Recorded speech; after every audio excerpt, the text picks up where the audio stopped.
సర్వాధికారి అయిన యేసు ప్రభువారి నామమున మీకు అందరికీ శుభములు, వందనాలు తెలియచేస్తూ ఉన్నాను.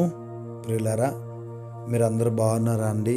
దేవుని మహాకృప మీకు తోడై ఉండాలని అనుదినము మీ అందరి కొరకు ప్రార్థన చేస్తూ ఉన్నాం.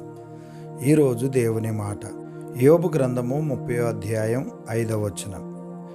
దేవుని మాటలన్నీ పుటము వేయబడినవే, ఆయనను ఆశ్రయించు వారికి ఆయన కేడెము.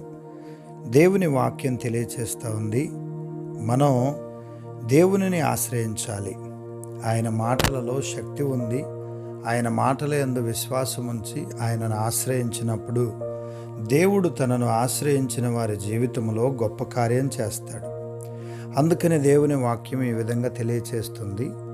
మొదటి దినవృత్తాంతాల గ్రంథం 16వ అధ్యాయము 11వ వచనం. యెహోవాను ఆశ్రయించుడి, ఆయన బలమును ఆశ్రయించుడి, ఆయన సన్నిధిని నిత్యము వెదకుడి. దేవునిని మనం ఆశ్రయించాలి, ఆయన బలం మీద ఆధారపడాలి. అప్పుడు దేవుడు అద్భుతమైనటువంటి కార్యాలు చేస్తాడు.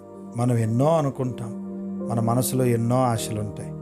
అవన్నీ కూడా దేవుని చిత్తానుసారంగా నెరవేర్చబడడానికి మనం దేవుని దగ్గరికి వెళ్ళి దేవునిని ఆశ్రయించి ప్రార్థన చేసి దేవుని మీద విశ్వాసంతో మనం ఉన్నప్పుడు తప్పకుండా దేవుడు అన్నిటిని కూడా జరిగించే దేవుడుగా ఉన్నారు.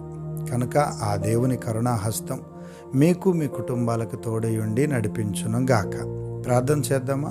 సర్వశక్తిమంతుడు అయిన మా తండ్రి, సర్వాధికారి, పరిశుద్ధుడా, మీ ఘనమైన ఉన్నతమైన నామానికి స్తోత్రాలు. ఈరోజు ఈ మాటలు వింటున్న ప్రియ సహోదరి సహోదరులను దీవించునైన ఆశీర్వదించండి. వారి పనుల్లో తోడుగా ఉండండి, ప్రయత్నాలు అన్నిట్లో తోడుగా ఉండండి. ఉద్యోగాలు, వ్యాపారాలు, ప్రయాణాలు అన్నిట్లో కూడా మీరు దీవించి నీ బిడ్డల పక్షాన కార్యం జరిగించుమని యేసు నామములో అడుగుచున్నాము తండ్రి.